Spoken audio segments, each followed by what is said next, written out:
Welcome to Madrid Reviews. This is your host, Chris Madrid, and on today's video, we're going to be talking about A Working Man. Let's get to the review now, yo.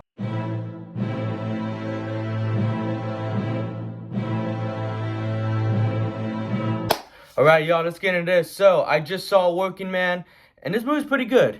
Is it perfect? No, but you don't expect these with these kind of movies. It definitely has its flaws, but nonetheless, it's a pretty entertaining action flick, kind of like a throwback to 90s action movies with that 90s cheese on top.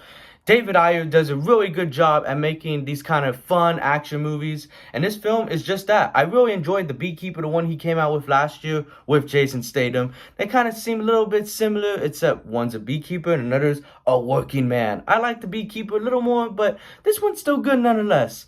The writing is good and offers a simple story that keeps you interested throughout. The main protagonists are very likable, solid characters, not too bad, but these villains aren't the best. Like, they're very basic and one-dimensional, and at times they even come across as a little too goofy and cartoonish for me.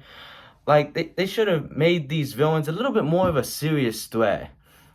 And the dialogue is also kind of ridiculous and goofy at times too. You know, the dialogue's a bit on the nose and comes off as unnatural, a little dumb at times. I'm leaving that in my past life. I don't do that no more. And then a few scenes later, okay, I'll do it. Like, like some of the dialogue doesn't make any sense. The acting is pretty good. The action, I'll get to the acting in a minute, but the action is pretty good in this movie, especially towards the end of the film. Has some pretty great action sequences. You know, the acting, you know, it's solid. You know, it does the job. It's whatever. You know, Jason Statham, he gives a good performance, even though he's playing the same character he does in every film, except this time, he's a working man. You know, everyone else gets pretty forgettable performances.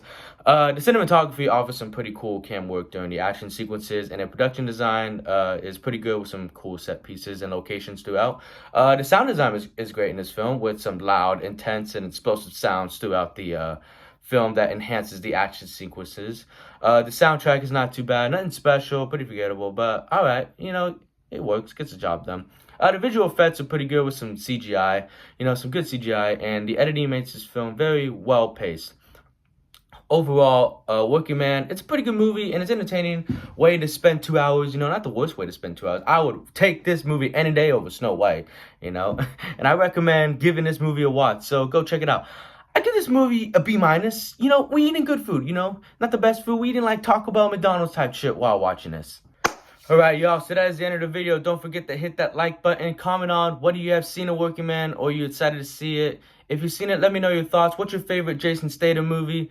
That's tough for me. I think it's Snatch. And if you haven't already, hit that subscribe button and alerts to know when I drop a new review. Also, follow my Instagram and Letterboxd, links in the description below. Appreciate you all for watching. See you on the next one. Have a good morning, afternoon, and night, whatever time you're watching this. Thank you for taking the time out of your busy day to watch me talk about movies. Thank you. Adios.